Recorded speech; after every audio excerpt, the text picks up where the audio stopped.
Dernière question, qu'on m'a demandé, il y a quoi dans les nuggets? Ah ouais, merci. Aujourd'hui, comme tous les ans depuis un an, ouais, donc la deuxième fois, on va s'intéresser un petit peu à McDonald's. Comme je l'ai expliqué un petit peu dans la vidéo précédente, je vais essayer d'être le plus clair et le plus transparent possible sur ce qui s'est passé. Depuis quelques mois, je suis en contact avec l'agence Kingcom, qui est une agence de communication qui travaille entre autres avec McDonald's. Donc il y a quelques semaines, ils m'ont contacté et ils m'ont dit si ça m'intéresserait d'aller voir le stand McDonald's au Salon de l'Agriculture, donc à Paris. Et moi je me dis pourquoi pas, très bien, on m'invite, j'y vais, même si le thème McDonald's est un petit peu plus sensible que par exemple faire une brioche au Tangzong, hein, évidemment. Et donc je me suis dit bon, de toute façon, on m'invite, c'est cool, je peux aller voir ce qui se passe, c'est toujours intéressant de discuter avec des gens avec qui on n'a pas forcément l'habitude de discuter tous les jours. Et donc je me suis dit bon, allez, pourquoi pas, sans avoir tellement plus d'idées. Et donc un petit peu au fil des jours, des questions, des discussions relatives, ce qu'il y avait, c'est que, en gros, j'allais voir le stand McDonald's au salon de l'agriculture et je pourrais discuter avec un franchisé McDonald's, un éleveur loué et un responsable, que ce soit communication ou achat, enfin quelqu'un de McDonald's avec qui je pourrais discuter. Alors moi je dis bon, bah, ok, c'est cool, hein, c'est forcément des gens intéressants. Et ce que j'ai su après coup, c'est que je suis le premier influenceur, dans mon cas avec des très gros guillemets, à pouvoir aller comme ça filmer directement des gens de McDonald's et pour qu'ils puissent répondre à mes questions, sachant bien évidemment que je ne suis pas journaliste, que c'est un métier avec tout plein de compétences à avoir que je n'ai pas. Donc j'y suis pas allé en mode enquête exclusive, faut que j'aille prendre d'un côté les remarques de McDonald's, après trouver le contrepoint, ce que je me dis qu'aurait pu être intéressant, aller faire un petit peu le tour du salon pour voir des agriculteurs, des éleveurs, voir ce qu'ils en pensaient, autres que les personnes qui m'ont été montrées par McDonald's.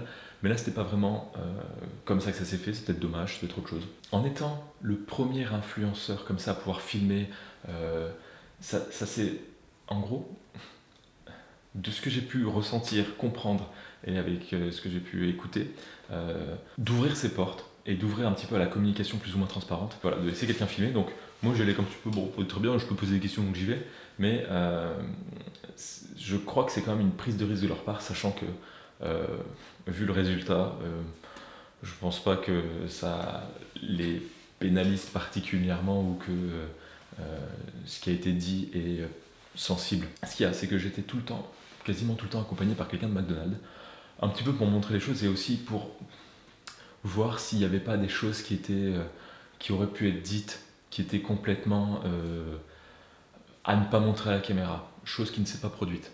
Donc à aucun moment on m'a dit bah tiens ça, il faut que tu le supprimes, ça t'en parle pas, ça tu le fais pas.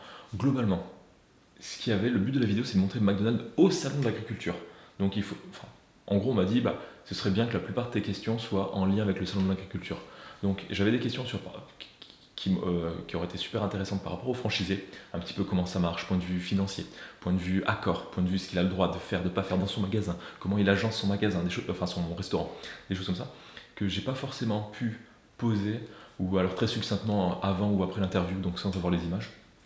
Mais ça, si ça peut intéresser, on m'a dit que ce serait peut-être possible dans un second temps de faire quelque chose dédié plus à ça. Voilà. Donc à aucun moment on m'a censuré, mais voilà, j'étais peut-être un peu guidé de temps en temps pour aller voir telle personne, des choses comme ça. Voilà. On m'a pas dit tiens, donne-nous les questions que tu dois poser. On va les passer d'abord et après on verra pour répondre le truc.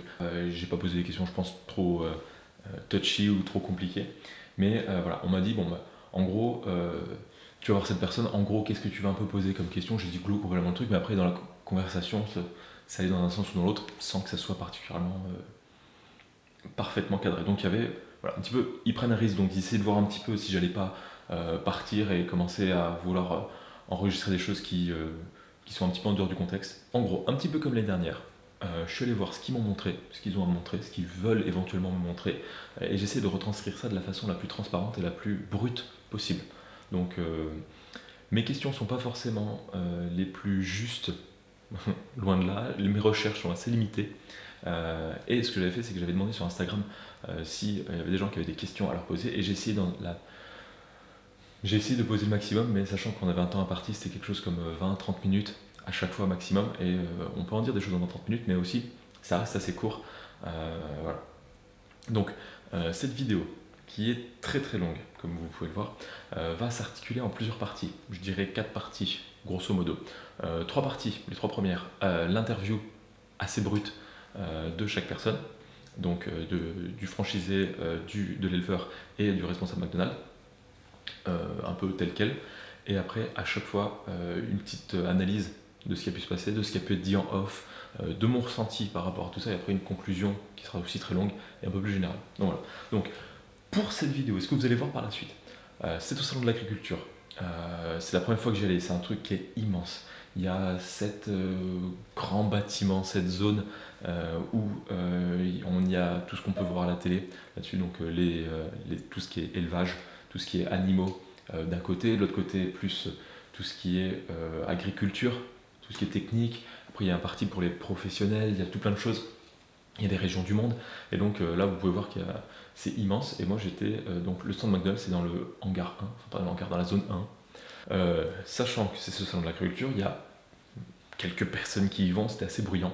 Donc on s'est placé dans le stand McDo pour faire les interviews, pour 2 en tout cas, à l'étage sur la mezzanine, là où il n'y a quand même pas beaucoup de gens qui y vont.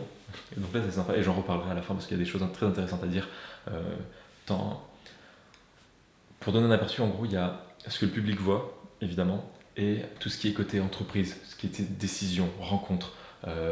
Ils ont pendant toute la semaine des rendez-vous pour justement avec des partenariats pour voir un peu ce qu'ils peuvent faire, et ça décrit quasiment l'année. Il y a des accords qui se font et il y a des décisions qui se prennent qui vont, je vais dire, un petit peu, sans aller trop loin, mais je pense que j'y vais même peut-être pas assez, ça va un peu modifier un peu tout ce qui est agroalimentaire, élevage français sur l'année. C'est ce qui peut se passer au salon de l'agriculture, et j'ai pu entreapercevoir ça du côté de McDonald's, mais c'est quelque chose qui est quand même assez fascinant. Donc je vous laisse les interviews un peu brutes et après on en rediscute. Enfin, j'en rediscute, et après dans les commentaires vous pourrez mettre tout plein de choses. On est au salon de l'agriculture, est-ce que vous pouvez me dire un peu qui vous êtes, ce que vous faites, en 2-3 mots? Bien sûr, je m'appelle Mario Piromali, ouais. Je suis le franchisé des restaurants McDonald's de Rennes et autour de Rennes. Ouais. J'ai presque 60 ans. Voilà. Et donc vous êtes franchisé, en gros, en 2 mots, un franchisé McDonald's c'est quoi?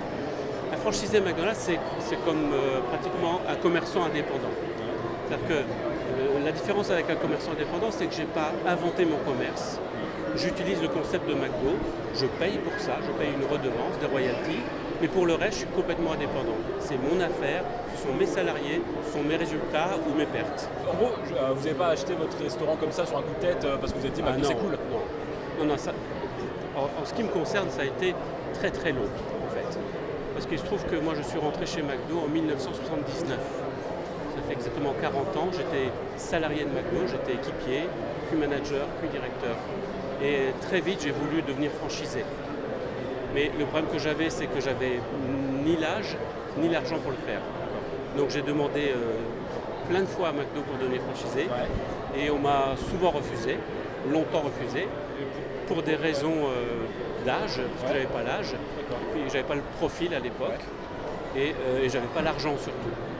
Donc au bout d'une dizaine d'années, McDo a été extrêmement bienveillant à mon égard, et parce que j'avais prouvé que j'avais le profil, parce que j'avais changé, parce que j'avais le profil pour devenir franchisé, ils m'ont autorisé à devenir franchisé à Rennes. Ok, d'accord. Donc là, vous me disiez qu'un franchisé cherche des producteurs locaux? À l'époque, on n'était pas organisé comme aujourd'hui. Oui. Aujourd'hui, à franchisé, on commande et on reçoit tous les produits. On n'a pas besoin de discuter avec des fournisseurs. C'était moins vrai à l'époque. McDonald's était moins organisé. Il y avait beaucoup moins de McDo à l'époque qu'aujourd'hui. Donc aujourd'hui, en plus on est au salon de l'agriculture, donc c'est bien le moment d'en parler. Il y a un service achat chez McDo qui choisit des fournisseurs, qui vérifie la qualité des produits, la constance de la qualité, la traçabilité, et qui nous apporte des produits pratiquement ficelés dans nos restaurants. Mais en tant que franchisé, vous avez votre mot à dire sur par exemple, vous êtes à Rennes, donc par rapport à des fermes locales ou des choses comme ça, ou justement par rapport au salon de l'agriculture, votre impact là-dessus? Alors, j'ai pas mon mot à dire en tant que tel, parce que c'est pas moi qui vais vérifier que le fournisseur fait un bon produit. Je n'ai pas ces qualifications-là. Par contre, comme tous mes collègues franchisés, on veut toujours mettre en avant des fournisseurs locaux. Et dès que je peux favoriser un agriculteur breton, un gars qui a une usine en Bretagne, évidemment je fais remonter ça au service achat de McDo. Donc on vous écoute là-dessus Bien sûr, ça arrive, mais pas tout le temps, évidemment, pas tout le temps. Parce que c'est difficile d'être fournisseur de McDo. Il faut non seulement faire de la qualité, il faut le faire constamment de la qualité, et il faut être surtout en capacité de servir 1500 restaurants. C'est des gros volumes. Ça. Et par rapport, moi j'ai eu pas mal de questions par rapport à l'écologie dans les restaurants ou McDo de manière générale. Est-ce que vous pouvez prendre des initiatives avant d'être franchisé, ou c'est McDo qui vous impose des choses à faire, ou c'est Il y a un cahier des charges McDo qu'il faut suivre. Et à côté de ça, on peut faire toutes les bonnes choses et toutes les bonnes pratiques que l'on peut faire sur son territoire. Absolument. Est-ce que par exemple, en Bretagne, est-ce qu'il y a moyen, par exemple, si vous décidez de vouloir recycler une bonne partie de, je sais pas moi, de ce qu'il y a sur un plateau au repas, est-ce que vous pouvez vous mettre d'accord avec des usines locales qui recyclent sans passer sans que tous les autres McDo fassent pareil? Encore une fois, c'est difficile de faire chacun dans son coin des choses un peu expérimentales. Donc, il faut garder et suivre un cahier des charges, parce que ça, c'est les garanties que les choses seront bien faites en fait. En tant que franchisé breton, je suis très content d'être là, parce que c'est que la Bretagne, c'est une terre beaucoup d'agriculture et beaucoup d'usines qui transforment les produits de l'agriculture. Et c'est sans doute une des meilleures régions de la Bretagne pour McDonald's. En fait, quand vous mangez dans le McDo de Lyon ou de je ne sais pas d'où en France, sans doute que vous mangez un produit qui a poussé en Bretagne. Et moi, je suis très content de ça. D'accord. Parfait.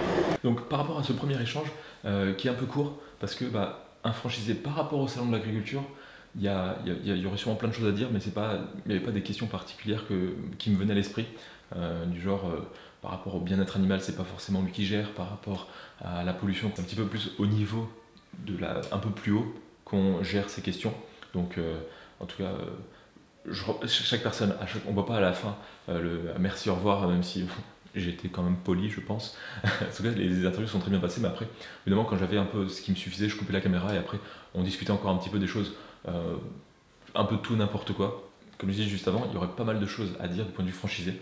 Et donc, je crois, j'espère, je pense, ils auraient intérêt que les responsables McDonald's, surtout en communication, ils doivent être en train de voir cette vidéo. Coucou. Donc, je sais pas, si par exemple il y a des gens du public normal qui seraient intéressés peut-être par voir un peu comment se passerait au niveau d'un franchisé, si vous pouvez le mettre en commentaire, je sais pas s'ils lisent les commentaires aussi, peut-être que pour le faire après, peut-être que je devrais pas le faire, peut-être parce que cette vidéo va être mal vue et que plus personne va me suivre, parce que voilà. Mais moi je trouverais ça passionnant aussi de s'intéresser à l'organisation, avec ce qu'on peut en dire à l'intérieur d'un McDonald's, à l'intérieur d'un restaurant, parce que c'est la première chose qu'on voit.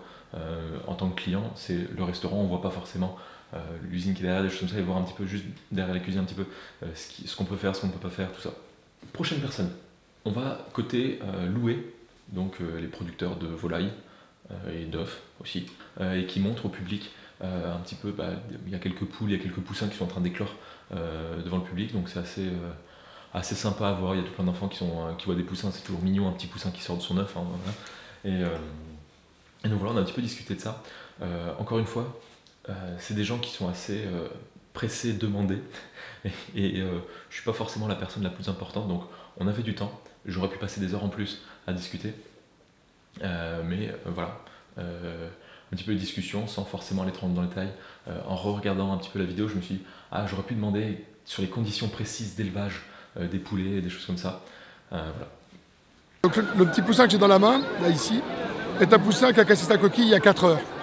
Donc si on regarde bien, c'est un poussin qui sait déjà marcher, qui sait déjà courir, qui sait déjà manger tout seul, qui entend, qui voit très bien. Mais la chose la plus extraordinaire qu'il a fait, ce matin, il y a 4 heures, il a cassé sa coquille tout seul. Et ce qu'il faut apprendre, et c'est quelque chose d'assez extraordinaire, puisque c'est pour moi une des choses les plus importantes du salon d'agriculture, c'est que ce poussin ne peut pas casser sa coquille avec son bec, comme nous on le raconte aux enfants habituellement. Pour comprendre comment il fait pour la casser, je vais le remettre dans sa coquille, et je vais vous montrer comment il est dans la coquille. Et quand vous aurez compris comment il est dans la coquille, vous allez comprendre comment il fait pour la casser. Dans sa coquille, il est comme ça, le poussin. Son petit derrière est au fond de la coquille comme ça, ses petites pattes sont sous son corps comme ça recroquevillées, et sa tête, elle ne peut pas tenir debout, donc sa tête est toute tournée comme ça, comme un poussin qui dort, la tête sous l'aile. Et avec la tête sous l'aile comme ça, il ne peut pas casser sa coquille, avec le bec comme une poule qui picore. Donc la nature lui a donné un outil absolument extraordinaire, qui est microscopique, que personne ne connaît bien. Ça s'appelle le diamant. Et le diamant, c'est une petite aiguille qui est sur le dessus du bec qu'on voit là ici.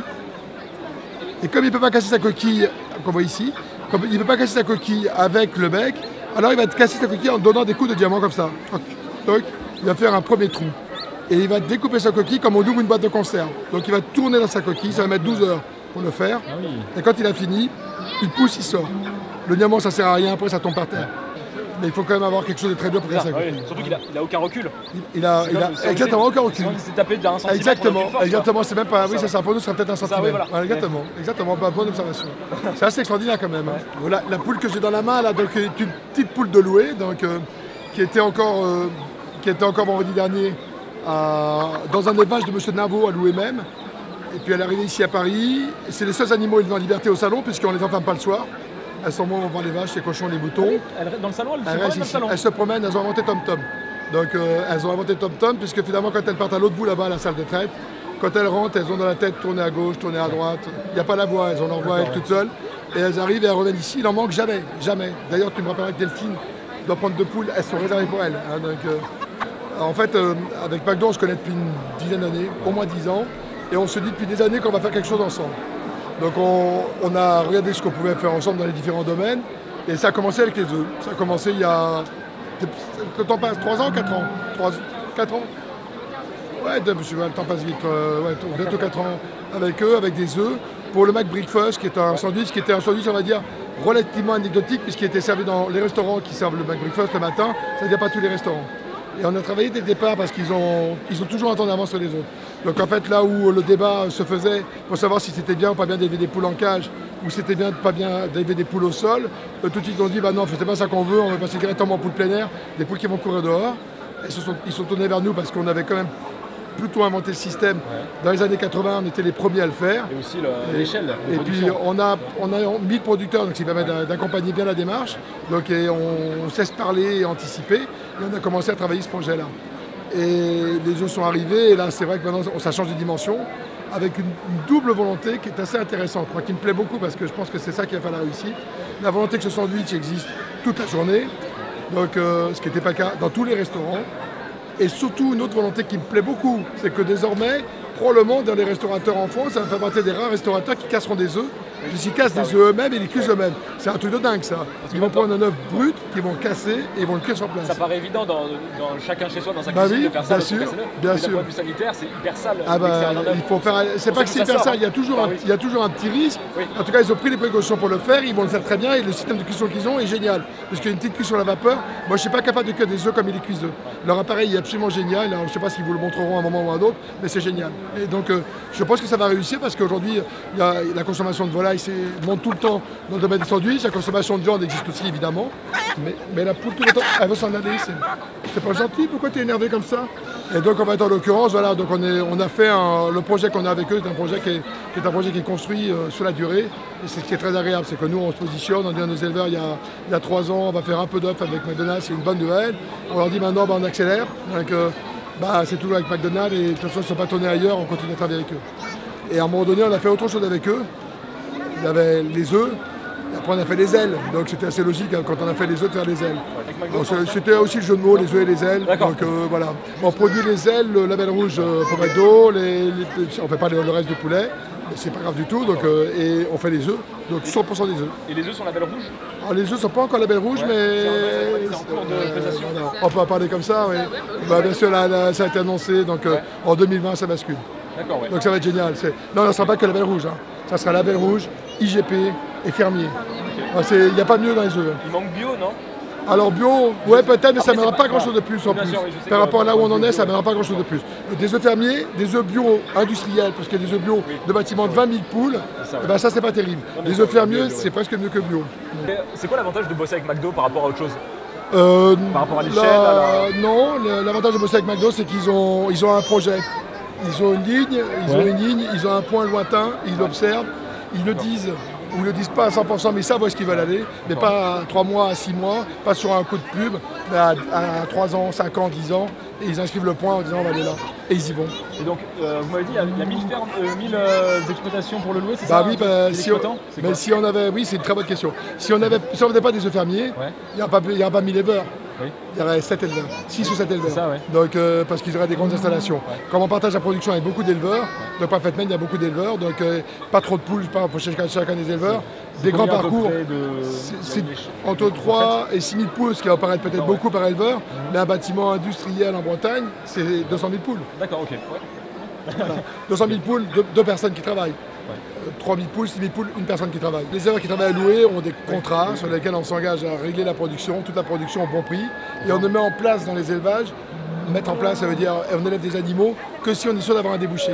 Donc quand McDo nous donne un débouché, on va mettre en place une production pour eux spécifiquement et on sait qu'on a un débouché. On ne mettra jamais de production à louer si on n'a pas un client derrière. On préfère laisser un bâtiment vide que de faire de la surproduction. C'est pour ça que la filière de louer dans ce domaine-là est totalement exemplaire parce que vous ne l'avez jamais vu depuis 60 ans qu'elle existe. Demandez à l'État de boucher les trous. Vous n'avez jamais vu un éleveur de louer se plaindre de sa situation. Pourtant, de temps en temps, les bâtiments sont vides. Mais il vaut mieux avoir un bâtiment vide que d'avoir de la surproduction et de pleurer pour que l'État trouve des solutions. C'est le rôle des producteurs de gérer la production.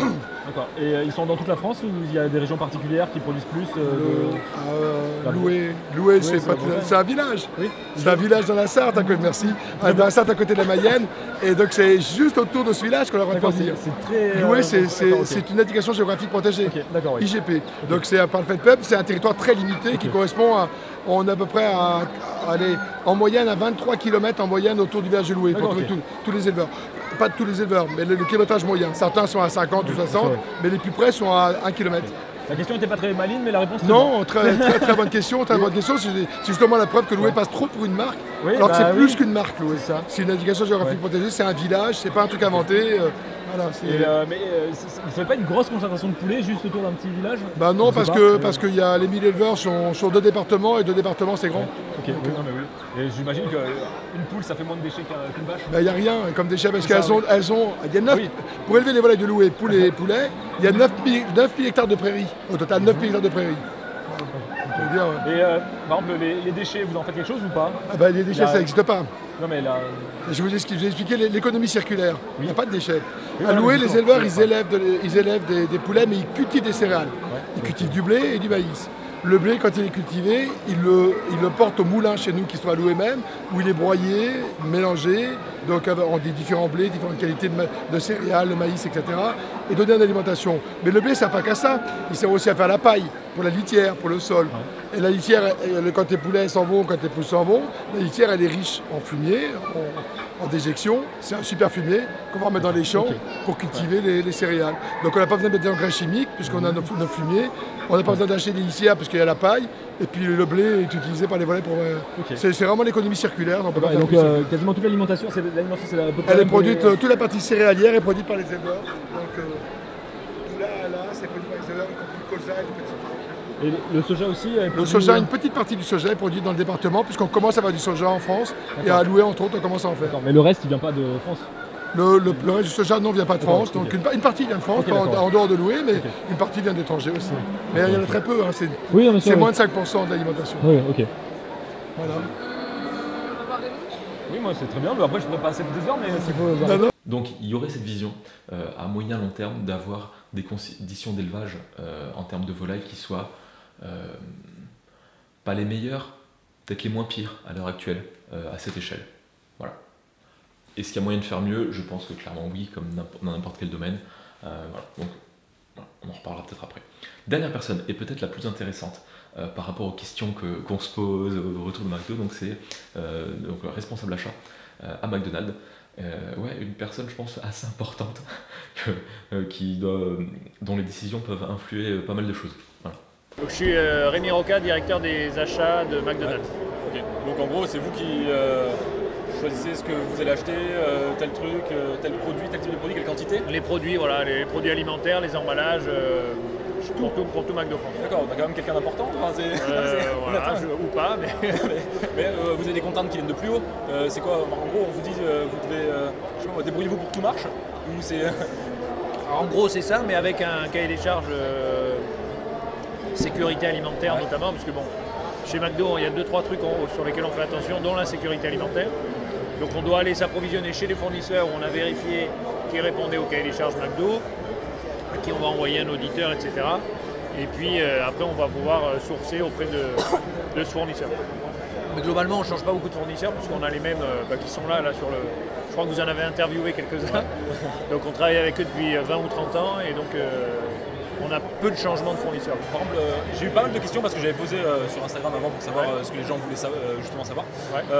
Il y a eu pas mal de retours qui étaient sur tout ce qui était problème écologique et par rapport à par exemple, le sujet des pailles, des choses comme ça et toutes ces choses qui font super. Parce que, ce qui se passe, c'est que souvent, quand on se balade dans la rue aux alentours d'un McDo, même un peu plus loin, on voit des emballages McDo. Ça, c'est pas votre faute directement, mais c'est ce problème d'emballage qui est récurrent et qui arrive un peu partout. Non, mais très bien. C'est ce qu'on appelle on a en fait un plan déchet à 360 degrés. Donc en gros, c'est l'éco-conception. Donc c'est quel emballage on met sur le marché. Donc typiquement la paille. Donc on l'a dit, donc c'est officiel, mais donc on va arrêter la paille en novembre. Et on ne va pas enlever que la paille, on va enlever aussi le couvercle qui est en plastique. Et on va remplacer par un couvercle, mais qui sera en fibre moulée, donc un peu comme une boîte à œufs. On pourra boire directement. Et donc on supprime le couvercle et la paille. Donc ça, c'est l'éco-conception. Après, on a le tri. Donc c'est comment, une fois que l'emballage arrive dans le restaurant, il est trié. Donc là, il y a des échanges en cours. On a développé un système de tri et on a aujourd'hui 200 restos qui ont le tri en place et on va continuer le déploiement. C'est compliqué parce que c'est pas juste mettre une poubelle avec un meuble jaune en disant ça y est, on trie. C'est derrière organiser la collecte, l'équipier de faire le tri et après trouver les collecteurs, les centres de tri, de collecte, etc. Donc ça, c'est le tri. Et après, c'est le plan emballage abandonné. C'est-à-dire autour du restaurant, essayer autant que possible, même si vous l'aviez dit, c'est pas nous qui les jetons, c'est nos clients, mais d'essayer de les ramasser et même de faire des systèmes, par exemple, je ne sais pas si vous avez vu au Drive, il y a des poubelles en manche à air. Elles ont été développées par des concertations, donc avec des ONG, des consos, etc., qui nous ont dit, nous, de toute façon, on ne veut pas ouvrir nos poubelles, parce que souvent on mange sur le Drive, on ne veut pas avoir à ouvrir la porte, aller jeter à la poubelle, donc faites-nous des poubelles où on peut juste baisser à la vitre et balancer par la vitre. On est quand même sur un bon niveau de flemme, mais c'est efficace. Non mais c'est ça.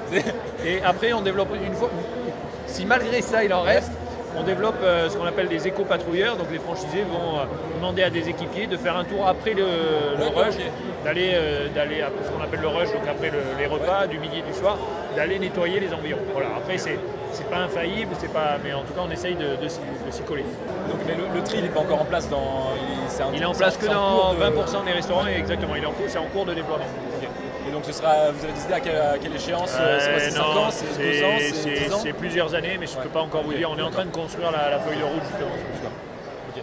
Et il y a quelqu'un qui m'a demandé, est-ce qu'il y aurait moyen, alors, un jour, au McDo, de dire je viens avec mon contenant et vous mettez mon menu dedans? On réfléchit à ça. Peut-être sur les boissons chaudes par exemple, parce que ça se fait beaucoup son mug, quand on prend Aujourd'hui se développent les boissons avec de grandes tailles par exemple. Avant en France on était plutôt sur un expresso qu'on boit très vite. Et là on vend maintenant du 0,4, donc 40 centilitres de boissons chaudes à emporter. Donc là on pourrait imaginer, donc on y réfléchit. Okay. Si, j'ai la question qu'il faut que je pose. Vous êtes responsable déjà. Les tomates en hiver, c'est une volonté parce que pour que le consommateur ait quelque chose toute l'année la même chose. Alors qu'on peut dire, après c'est peut-être anecdotique, la tomate en hiver par rapport à tout le reste, mais c'est quoi? Non, mais effectivement, c'est la volonté de proposer toute l'année des tomates, donc des produits aux tomates. Et donc on va avoir des approvisionnements qui suivent. Donc on est sur France le plus possible en été, Espagne en hiver. Mais un peu comme la salade, la salade d'hiver, on ne s'arrête pas de manger complètement de la salade en hiver. Voilà, c'est les choses auxquelles on réfléchit. Par exemple, les fruits, là cette année, on va être en 100% fruits de saison et fruits français. Donc cette année, on va faire une pause sur l'ananas, etc. Pour avoir qu'une pomme, puis des nectarines, puis des poires Donc là, ce sera sur toute la France, il y aura plus d'ananas dans le Happy Meal? Voilà, exactement. On va faire un test sur une année. Après, ça ne veut pas dire qu'ils reviendront plus, parce que c'est des beaux produits, mais...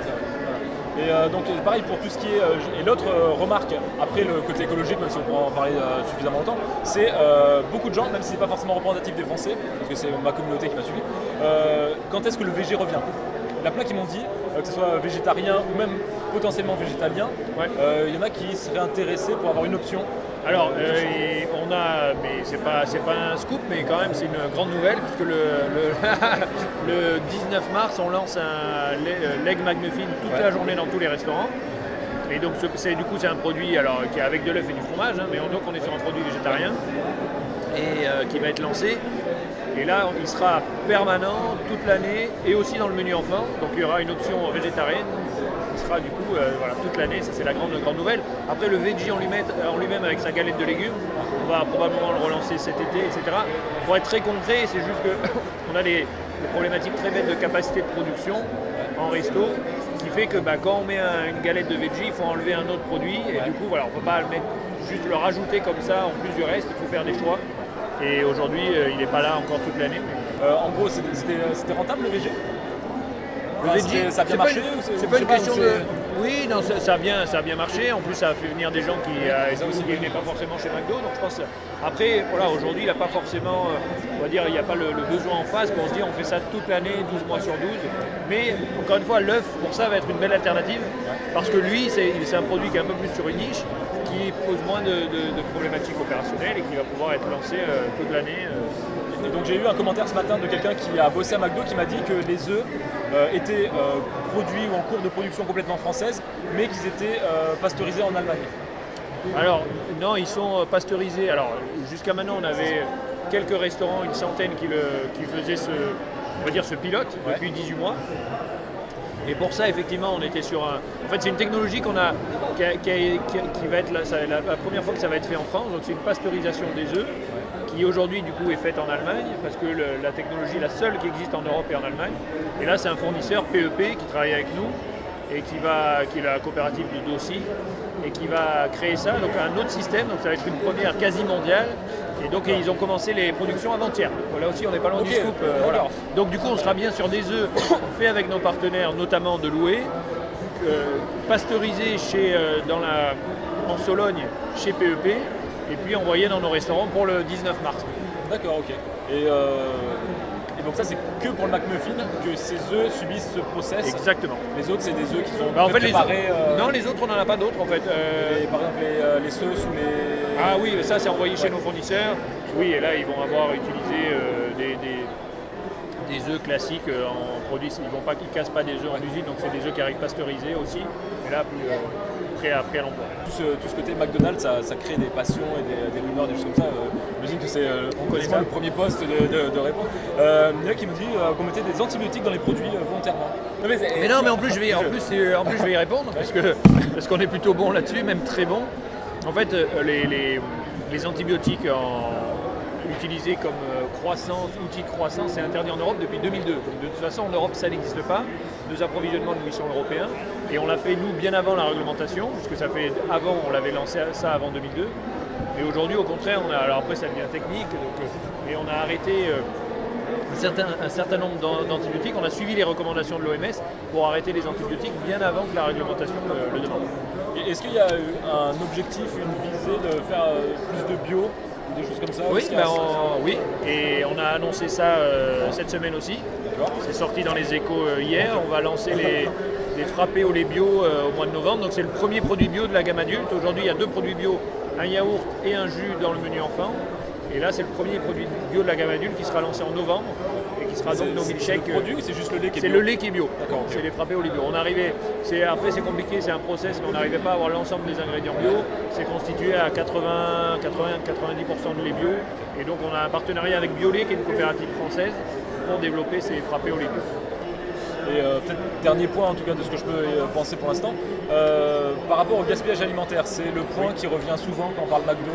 Ouais. On a tous cette image en tête de le burger il a 5 minutes de trop, ou même 30 secondes de trop, je sais pas, il est jeté à la poubelle et il n'y a pas moyen de faire quelque chose avec ça, même si j'imagine qu'il doit être recyclé et tout, mais de le donner, même si ça doit être impossible à faire légalement. Pour des raisons on n'est pas sur un... Contrairement à la grande distribution, on n'est pas sur un pot de yaourt à qui il reste encore 3 jours et qu'on doit faire tourner dans les rayons. On est sur un produit qui est en gros périmé, donc pour des raisons de sécurité alimentaire, on ne peut pas le donner. Pour la santé humaine, pour l'alimentation humaine en tout cas.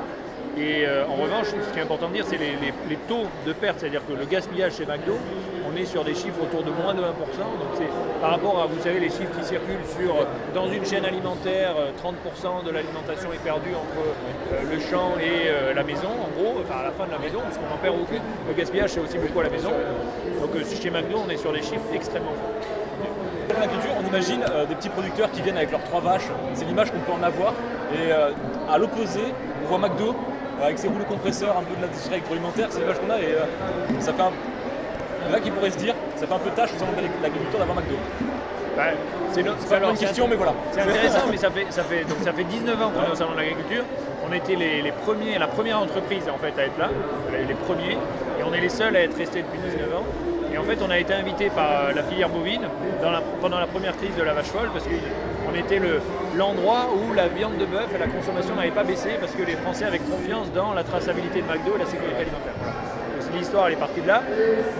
Aujourd'hui, pour vous donner un chiffre, c'est que les 3/4, donc 75% de nos achats sont faits en France auprès de l'agroalimentaire français, mais aussi de l'agriculture française. Donc on travaille avec 39 000 éleveurs en France aujourd'hui, enfin 39 000 agriculteurs en France, principalement des éleveurs.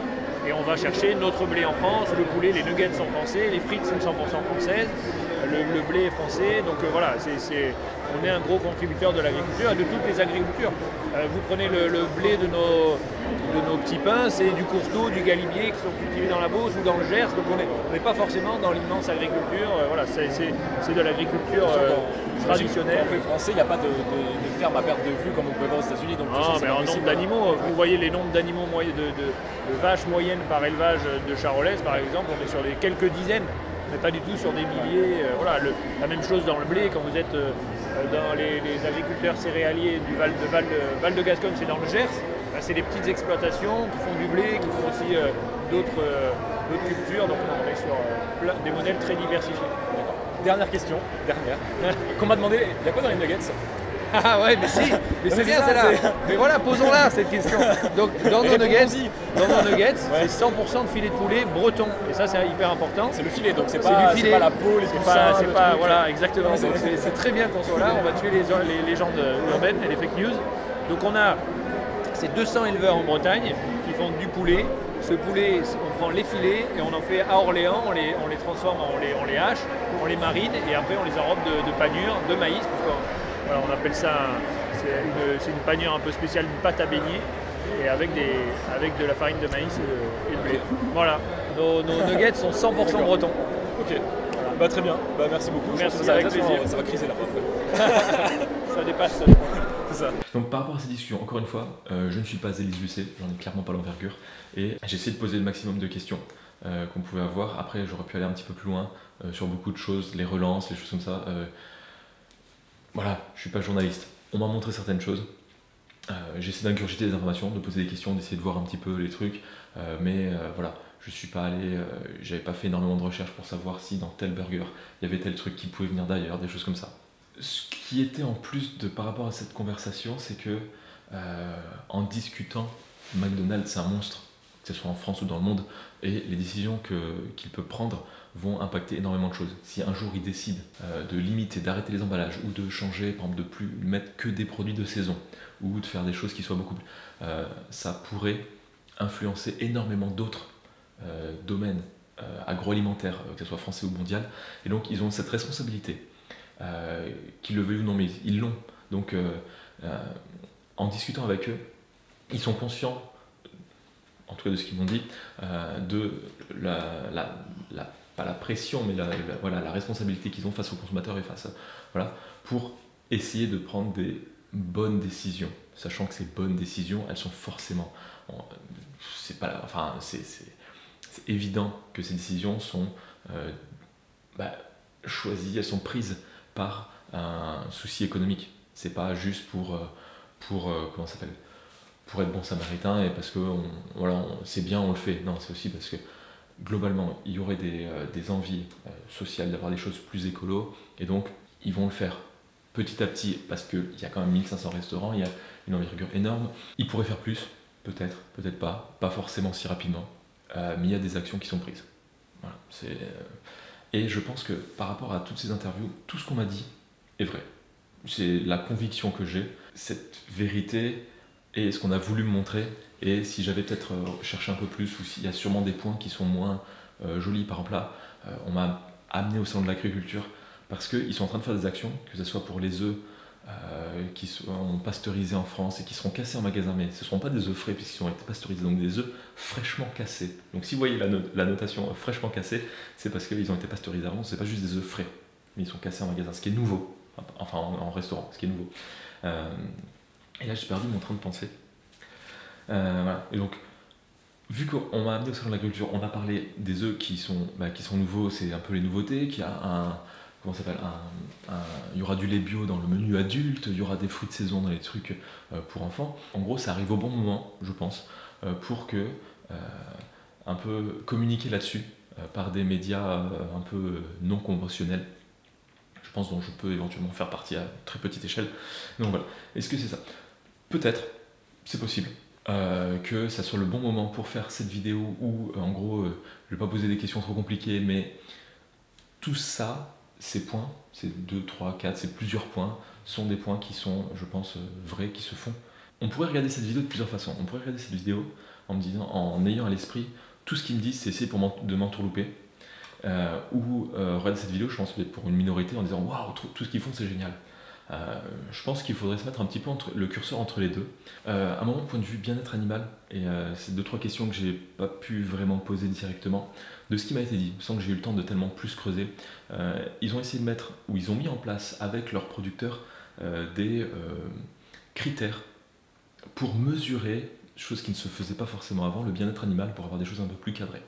Après, on pourrait toujours dire, bah ouais, cool, le bien-être animal, mais à la fin il est tué. Là, on se dépasse un petit peu du domaine McDonald's. Je pense que c'est un peu beaucoup plus vaste et un débat peut-être voilà, qui est super intéressant, qui a lieu d'être, mais peut-être voilà, annexe, sans vouloir diminuer la valeur ou l'importance. Voilà. Un petit peu en dehors de toutes ces questions et un petit peu essayer de titiller, voir un peu ce qu'ils peuvent répondre ou quoi. Mais chose que je n'avais pas forcément idée, que je disais un petit peu en introduction, c'est que ce qui se passe au salon de l'agriculture, pour les entreprises, pour les agriculteurs et autres, c'est tous ces partenariats, tous ces échanges, toutes ces discussions pour mettre en place un petit peu ce qui va se passer au niveau de l'année, voire à plus long terme, des accords qui peuvent se passer, des décisions qui sont prises. Notamment, on me disait qu'on était sur la mezzanine, c'était un petit peu genre là où il y a un petit peu le gratin de ceux qui prennent les décisions, qu'on aime ou qu'on n'aime pas ce système, mais il y avait ce côté très... ah ouais, ça se passe comme ça de l'autre côté où il y a que des personnes en costard, il y a des ministres qui passent pour discuter, il y a des responsables de communication pour faire des accords avec telle chose. Et apparemment, le salon de l'agriculture permet de faire ces échanges, notamment avec Lou et McDo qui se sont vus, je crois, au salon de l'agriculture une première fois, une année, après l'année d'après, des choses comme ça, pour mettre en place ce genre de partenariat. Et en tout cas, moi, à mon échelle, rien que le fait d'avoir pu être comme ça, près des gens qui prennent les décisions de com pour McDo, je trouvais ça assez presque grisant de me dire ah ouais, je suis avec ces gens-là, c'est cool, tu vois. Coucou les gens qui sont en bas. J'exagère un petit peu. Je sais pas si cette vidéo va plaire, va être utile, va être intéressante, répondra aux attentes.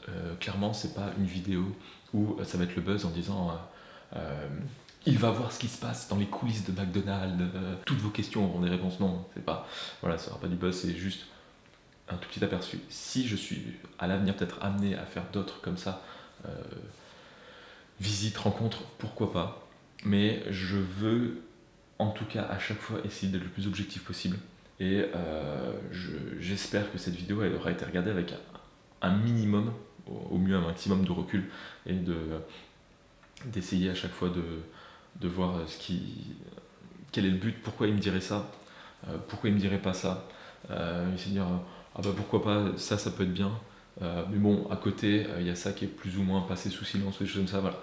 J'avais pas assez d'informations pour être vraiment titillant, hein, mais voilà, la vidéo est telle que ça. Donc là, on est quasiment sur 1 heure, hein, je pense. Point de vue du salon de l'agriculture de manière générale, j'ai pas pu tout voir, j'avais pas trop le temps, mais c'est quand même, c'est quelque chose à voir. Dans le volume, il y a quand même beaucoup trop de gens. Parfois, pour passer, c'est compliqué.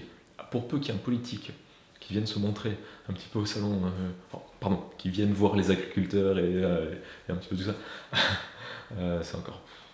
c'est compliqué de se déplacer, mais c'est hyper sympa et je pense que c'est plein de gens passionnés.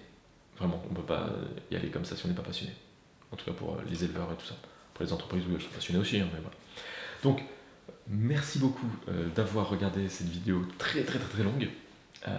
Je ne sais pas si je serai amené à en faire d'autres. J'espère que ça a répondu au moins à quelques-unes de vos questions. J'ai essayé d'être le plus complet possible, mais il y a plein de choses auxquelles j'ai pas pu répondre et pas avoir de réponse et même pas eu l'idée de demander. Comme vous avez pu voir, j'ai très peu de skills en termes d'intervieweur. Bref, merci beaucoup et à très bientôt.